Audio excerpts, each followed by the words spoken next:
حضرت رسول اللہ صلی اللہ علیہ وسلم لس صحابہ کرام تا پا دنیا کی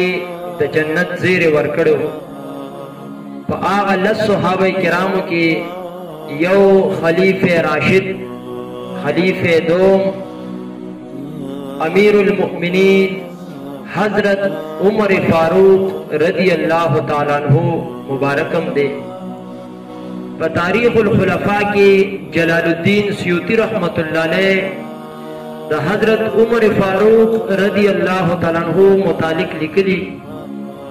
چھ 539 احادیث دا رسول اللہ صلی اللہ علیہ وسلم را نقل کری دی. زکا دا حضرت عمر فاروق رضی اللہ تعالیٰ عنہ متعلق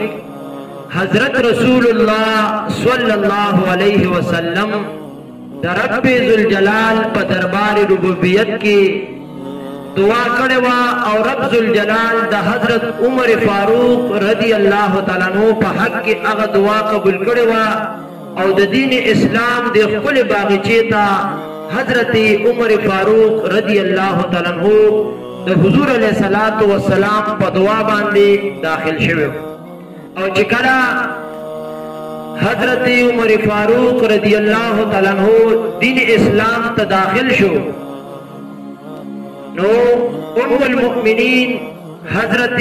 عائشہ صدیقہ رضی اللہ تعالیٰ عنہ مبارک فرمائی کہ حضرت رسول اللہ صلی اللہ علیہ وسلم مبارک فرمائی اللہم اعز الاسلام بعمر ابن الخطاب خاصتا. چکل عمر فاروق رضی اللہ تعالیٰ عنہ دین اسلام تا داخل شو ایمان روڑو رسول اللہ مبارک فرمائی رب ذوالجلال دا عمر فاروق رضی اللہ تعالیٰ عنہ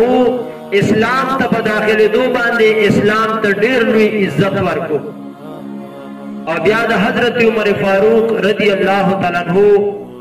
متعلق حضرت رسول اللہ صلی اللہ علیہ وسلم مبارک فرمائی رب ذوالجلال تمرا عظیم جلال ورکڑو چی پکم لارا باندے و پکم زے باندے با خلیف ثانی، خلیف دوم، خلیف راشد حضرت امیر المؤمنین عمر فاروق رضی اللہ تعالیٰ عنہ پکم لار باندے تیر شو پاغ لار باندے با شیطان نہ تیرے دو. او دا دا تقوی و دا پریزگارے متعلق او دا دا شان و دا عظمت متعلق حضرت رسول اللہ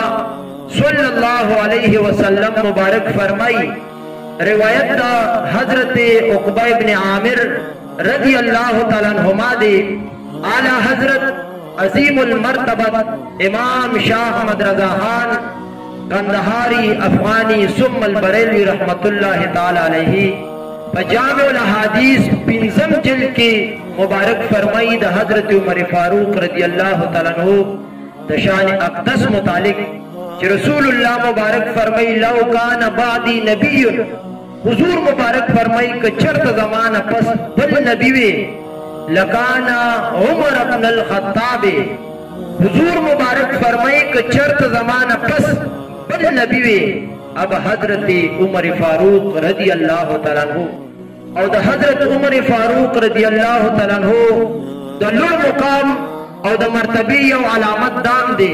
کہ رب ذوالجلال پا قرآن عظیم الشان کی 21 زینا